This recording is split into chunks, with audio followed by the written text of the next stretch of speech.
Hi friends, welcome to Dana's Vlog channel. நம்மளோட சேனலில் முன்னாடி உள்ள வீடியோஸ்லாம் பார்த்துட்டு என்னோட வீடியோஸை ஃபுல்லாகவே கண்டினியூவாக பாருங்கள். ஸ்டெப் பை ஸ்டெப்பாக ப்ளவுஸ் எப்படி அழகாக பர்ஃபெக்டாக ஃபினிஷ் பண்ணுறதுன்னு தான் சொல்லி கொடுத்துருக்கேன்.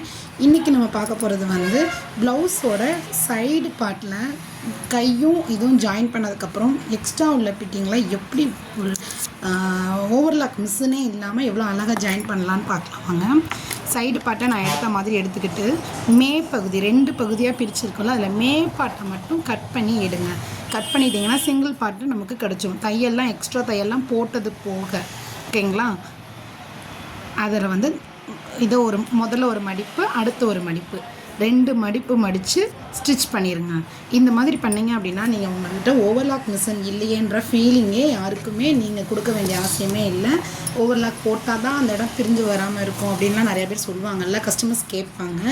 என்கிட்டயும் ஓவர்லாக் மிஷின்லாம் கிடையாது, நான் நார்மல் மிஷின் தான் வச்சுருக்கேன். இதை வச்சு இப்போதைக்கு என்னோடய தேவைகளுக்கான ஒரு பிஸ்னஸ் தான் நான் ரன் பண்ணிக்கிட்டு இருக்கேன். என்ன மாதிரி நிறைய பேர் இருப்பீங்க, அவங்களுக்கான ஒரு சிம்பிள் ஒரு டிப்ஸ்னே எடுத்துக்கலாம். மறக்காமல் இந்த மாதிரி ட்ரை பண்ணி பாருங்கள். அடுத்தடுத்து எல்லா ப்ளவுஸ்லையும் நீங்களே இதே மாதிரி ஸ்டிச் பண்ண ஆரம்பிச்சிடுவீங்க. 2 பகுதியில் ஏன் பகுதியை வெட்டி எடுக்க சொல்கிறேன் அப்படின்னா, தடிமனாக இருக்கும், சைடில் வந்து கொஞ்சம் அழுத்தல் கொடுக்கும். அதனால் ஒரு பகுதியை வெட்டி எடுத்துகிட்டு இன்னொரு பகுதியை மடிக்கும்போது லேஸாக இருக்கும், உங்களுக்கு தையலும் போடவும் ஈஸியாக இருக்கும். அந்த அடுத்தது வந்து பிரிந்து வராது. நூல் பார்த்தீங்களா எவ்வளோ அழகாக இருக்குது பாருங்கள். சைடு ஃபினிஷிங் நான் ஃபுல்லாக ஸ்டிச் பண்ணதுக்கப்புறம் உங்களுக்கு காட்டுறேன்.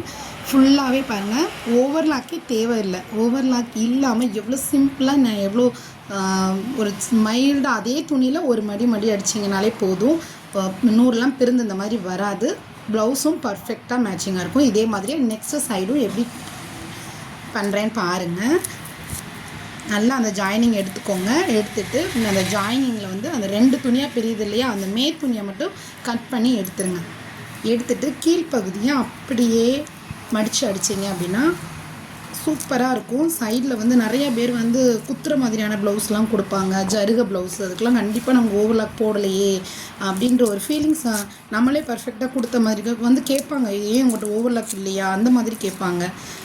அந்த மாதிரி உள்ள கஸ்டமர்ஸ்க்கு வந்து இந்த மாதிரி நீங்களே பிடிச்சி கொடுக்கும்போது நிறைய பேர் விருப்பப்பட்டு உங்ககிட்ட வருவாங்க. ஓவர்லாக் கூட பிரிந்து போகும். இந்த மாதிரி ஸ்டிச் பண்ணி கொடுத்தீங்கன்னா பிசுரே உங்களுக்கு தட்டாது, சூப்பராக இருக்கும். இது என்னோட ஒரு சிம்பிள் டிப்ஸ் தான்.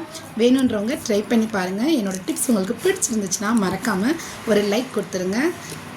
இதே மாதிரியான மேலும் ஒரு சிம்பிளான டிப்ஸ் பார்க்குறதுக்கு என்னோடய சேனலை சப்ஸ்கிரைபும் பண்ணி வச்சுக்கோங்க. இதே மாதிரி 2 பக்கமும் ஸ்டிச் பண்ணிங்க அப்படின்னா உங்களுக்கு வந்து ப்ளவுஸ் வந்து பர்ஃபெக்டாக ஜாயின் பண்ணி சூப்பராக ஃபினிஷிங்கோடு இருக்கும். ஒரு தடவை ட்ரை பண்ணி பாருங்கள். ட்ரை பண்ணி பார்த்தவங்க மறக்காமல் எனக்கு கமெண்ட் பண்ணுங்கள். சேனல் பிடிச்சிருந்துச்சுன்னா லைக் பண்ணுங்கள், சப்ஸ்கிரைப் பண்ணுங்கள். மறக்காமல் அந்த பெல் பட்டனையும் கிளிக் பண்ணி வச்சுக்கோங்க. அப்படின்னா தான் நான் போடுற வீடியோஸ் அடுத்தடுத்த வீடியோஸில் உங்களுக்கு வரிசையாக பார்க்குறதுக்கு ஒரு யூஸ்ஃபுல்லாக இருக்கும். பார்ட் 1, பார்ட் 2, பார்ட் 3 பிரித்து போட்டிருக்கேன். மொத்தமாக பார்க்குறப்ப ரொம்ப இதாக இருக்கும். அதுவே பார்ட் 1, பார்ட் 2 பார்க்குறப்ப உங்களுக்கு ஈஸியாக இருக்கும். அதனால தான் இதோ அதே மாதிரி இன்னொரு பக்கத்தையும் நம்ம அழகாக ஃபினிஷ் பண்ணியாச்சு. இப்போ 2 சைடையும் உங்களுக்கு காட்டுறேன் பாருங்கள். சைடு ஜாயினிங் எவ்வளோ அழகாக பிசுறு இல்லாமல் நீட்டாக இருக்குது பாருங்கள். இதே மாதிரி நீங்களும் ஸ்டிச் பண்ணி பார்த்துட்டு எப்படி இருக்குன்னு சொல்லி எனக்கு மறக்காமல் கமெண்ட் பண்ணுங்கள் ஃப்ரெண்ட்ஸ். இது ஒரு சூப்பரான டிப்ஸு. வேணுன்றவங்க ட்ரை பண்ணி பாருங்கள். இவ்வளோ பர்ஃபெக்டாக அமைஞ்சிருக்குன்னு பாருங்கள். இந்த மாதிரி நீங்கள் ஸ்டிச் பண்ணும்போது இப்போ உங்களுக்கு அக்குல்லையுமே ஜாயினிங்லாம் கரெக்டாக வரும். அந்த ப்ளவுஸை வச்சு நான் காட்டுறேன் பாருங்கள் எவ்வளோ அழகாக ஃபினிஷிங் வந்திருக்குன்னு. இதுதான் நம்மளோட அளவு ப்ளவுஸு. நம்ம தச்சிருக்க ப்ளவுஸ் கீழே இருக்குது. அதோட வச்சு அந்த கை ஜாயினிங் பாருங்கள். கரெக்டாக 2 தையலுமே ஒரே சேமில் இருக்கும். நான் சொன்ன மாதிரியான மெத்தடில் நீங்கள் முன்னாடி உள்ள வீடியோஸ்லாம் பாருங்கள். இதே ப்ளவுஸ் தான் எப்படி கட் பண்ணுறதுன்னு ஸ்டெப் பை ஸ்டெப்பாக போட்டுருக்கீங்க பாருங்கள். கரெக்டாக அந்த அளவு ப்ளவுஸில் கூட அந்த 2 அக்குளுமே கரெக்டாக ஜாயின் ஆகலை. பட் நம்ம ஸ்டிச் பண்ண ப்ளவுஸில் எவ்வளோ ப்ளஸ் சிம்பிளில் கரெக்டாக மேட்ச் ஆகிருக்குன்றதை நீங்களே பாருங்கள். சாப்பீஸில் மார்க் பண்ணி காட்டியிருக்கேன் பாருங்கள். ப்ளஸ் சிம்பிளில் சூப்பராக மேட்ச் ஆகிருக்கும். சில பேர் கையை வச்சு உருட்டுவாங்க. அந்த மாதிரி உருட்டுறாமல் இந்த மாதிரி ஸ்டிச் பண்ணிங்க, ஸ்ட்ரைட் தையல் போட்டிங்கன்னா கொஞ்சம் வெயிட் போட்டாலும் நம்ம பிரித்து விட்டுக்கிறதுக்கு ஈஸியாக இருக்கும். எங்கேயுமே உங்களுக்கு பிசுறு இருக்காது, சூப்பராக இருக்கும். இதே மாதிரி மெத்தடை ட்ரை பண்ணி பாருங்கள். தேங்க்ஸ் ஃபார் வாட்சிங்.